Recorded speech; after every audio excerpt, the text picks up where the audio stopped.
is the North End. This is the North End.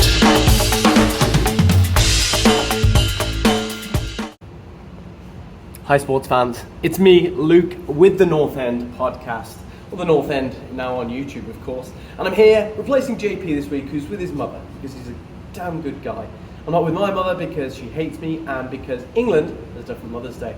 Anyways, we're here with 5 things we learned about Villa from this weekend. I'm going to get straight into it. Number 1, Buendia. Emi Buendia must start. Villa with Buendia in the starting 11 are a very, very different team.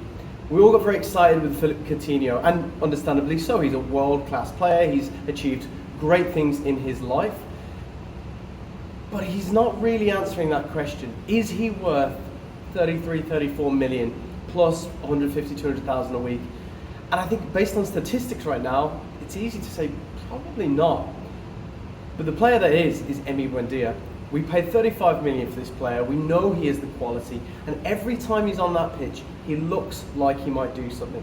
Now, he's been a bit inconsistent. He's struggled to get time, really, under Gerrard, but here we are seeing him at his best. That ball he played through for Ings' goal was absolutely sublime, and it's just that ingenious and that nuance. And if you watch him, just see how quickly he moves the ball. It's very hard push to say that he shouldn't be in that starting 11. So, Emi Buendia, number 1, he has to get in that team. Number 2, Danny Ings is delivering. Now, this is something that is quite contentious among Villa players. Obviously, I think because of the way he was at Southampton, because of my love and many people's love for Danny Ings, we expected maybe unrealistically 20 goals, 25 goals. In the last 6 games he's played, he's recorded a goal or assist every 59 minutes for Aston Villa. That's an incredible statistic, and one that's saying, hey, he's working. And more importantly, he's starting to work with the people around him.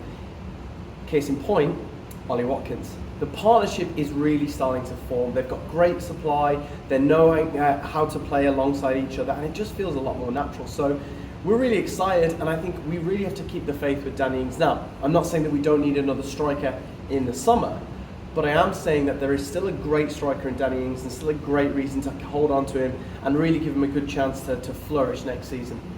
Point number 3, Ezri Konsa. Now, it pains me to say this, but I think Ezri Konsa needs a sports psychiatrist.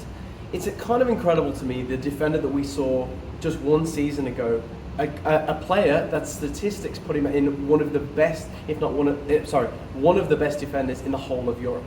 His stats were unbelievable. Hardly dribbled past, winning everything in the air, controlled. He had that control of almost a central defensive midfielder. You know, those kind of the Busquets and those kind of players. He was very, very relaxed, PK and things like that. And all of a sudden this season, it's calamitous. I don't know what to compare it to. Titus Bramble maybe. There's a throwback for you if anyone remembers that one. Awful player, but I still truly believe in Ezri Konsa. I believe in his ability. I believe in the fact that I still think he'll be an English international. I know I'm not the only one. And just because he's had a bad season doesn't mean that we should cast him aside. Now, we need to get him playing better. And watching him play, there was one particular part of the game, I think it was about 55 minutes in, where he receives the ball, he got the ball, he had tons of time, dilly-dallied on the ball, got tackled, the player then messed up, fortunately didn't get away, so he won it back again, and Mings kind of left him, who'd come over to assist. He then loses the ball again, right by his box, and without Emi Martinez, we would be in big trouble. So, Ezri, listen, I'm a huge fan. I think you have the potential to be one of the best centre-backs in England. Now, I know that's a big point to make, but I'm going to stand by it. What he did last season, he was phenomenal. And I was saying, hey, put him in that Tottenham team, put him in the Arsenal team. He really improves them. The Konsa that we're seeing right now, it's just not working, so we need to get that sorted. Number 3, that was number 3. Number 4, Chambers. Callum Chambers. Now, I thought when he was dropped a couple of weeks ago after playing out of his skin, keeping clean sheets and scoring an absolute peach of a goal. If you haven't seen it, go look it up.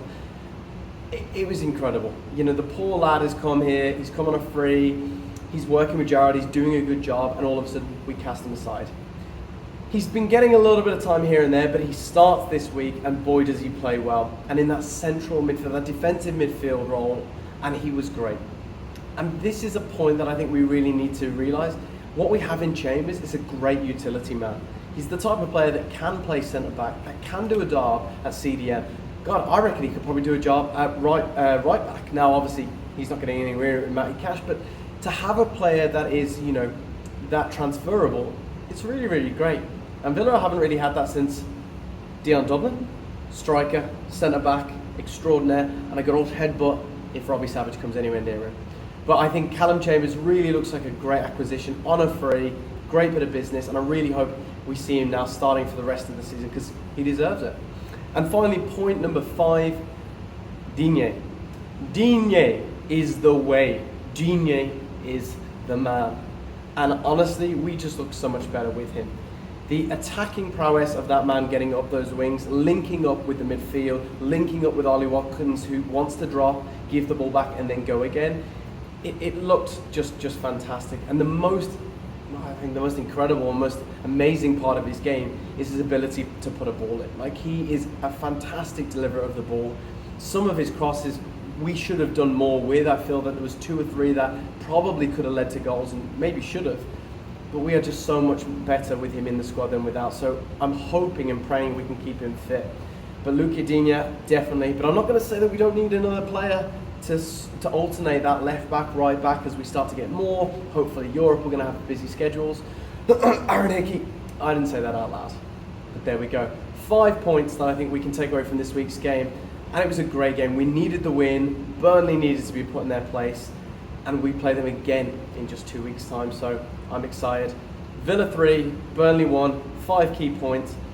That's all we have time for. Make sure you follow us here, wherever it might be.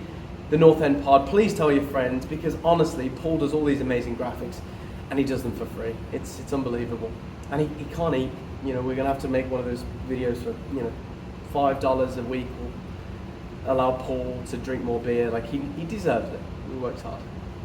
We'll see you next week, Villa fans. Thanks for listening. Thanks for watching. And let me know what you think in the comments below. This is the North End.